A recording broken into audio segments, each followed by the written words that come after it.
Hi friends, నమస్తే. Welcome back to Yoshni kitchen.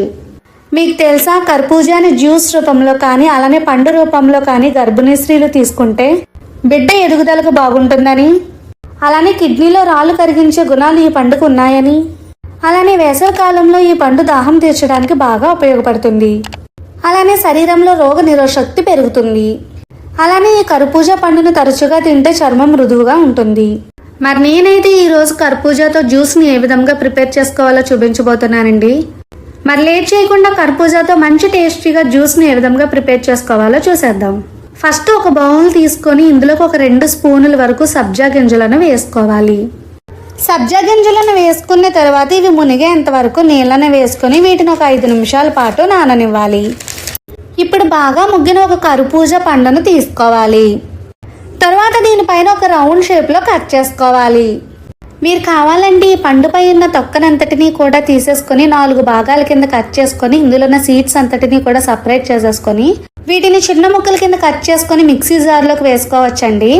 నేనైతే పైన తొక్క తీయకుండా ఇలా రౌండ్ షేప్లో ఎందుకు ఉంచానంటే లాస్ట్లో జ్యూస్ని చేసిన తర్వాత మా పిల్లలకి ఇందులో వేసిస్తే ఇష్టంగా తాగుతారని చెప్పి ఇలా చేశానండి.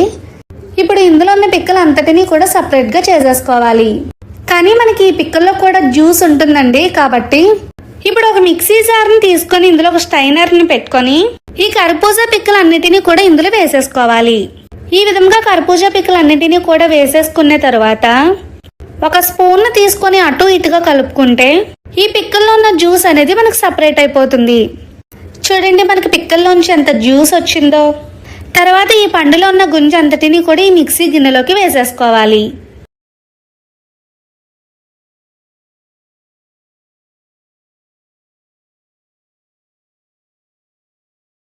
ఇలా కర్బూజా పండులో ఉన్న గుంజ అంతటినీ కూడా తీసేసుకున్న తర్వాత ఇప్పుడు ఇందులోకి మన స్వీట్కి తగ్గట్టు 3 నుంచి 4 స్పూన్ల వరకు హనీని వేసుకోవాలి. ఇక్కడ తేనె బదులుగా మీరు పంచదారను కూడా వేసుకోవచ్చండి. నేనైతే పిల్లలకి హెల్తీగా ఉండడం కోసం ఈ హనీని యూజ్ చేశాను. తేనెను వేసుకున్న తర్వాత ఇప్పుడు ఇందులోకి 1/2 కప్పు వరకు పాలను వేసుకోవాలి. పాలను వేసుకున్న తర్వాత ఇప్పుడు ఈ మూడింటిని కూడా ఫైన్ జ్యూస్ లాగా గ్రైండ్ చేసుకొని తీసుకోవాలి.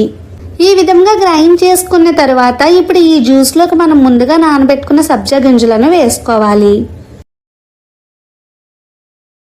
నేను ఈ జ్యూస్ని కూల్గా తాగడం కోసం ఇందులో కొన్ని ఐస్ క్యూబ్స్ని యాడ్ చేస్తున్నానండి. ఐస్ క్యూబ్స్ని వేసుకున్న తర్వాత ఇవన్నీ కూడా కలిసేటట్టుగా కలిపేసుకోవాలి. ఈ విధంగా కలిపేసుకుంటే మనకి కర్బూజా జ్యూస్ రెడీ అయిపోయినట్లేనండి. ఇప్పుడు ఈ జ్యూస్ అంతటినీ కూడా గ్లాసెస్లోకి వేసేసుకోవాలి. ఇప్పుడు ఈ జ్యూస్ని కొంచెం గార్నిష్ చేసుకోవడం కోసం దీనిపైన కొన్ని బాదం పలుకుల్ని అలానే కొన్ని జీడిపప్పు పలుకుల్ని వేసుకోవాలి. అంతేనండి, చాలా ఈజీగా చేసుకోవచ్చండి ఈ కర్బూజా జ్యూస్ని. మరి ఈ వీడియో కానీ మీకు నచ్చితే లైక్ చేసి మీ ఫ్రెండ్స్కి మీ రిలేటివ్స్కి షేర్ చేయండి. మరి అన్ని ఈజీ అండ్ హెల్దీ రెసిపీస్ కోసం నా ఛానల్ని సబ్స్క్రైబ్ చేసుకోండి. Thank you for watching. Bye bye.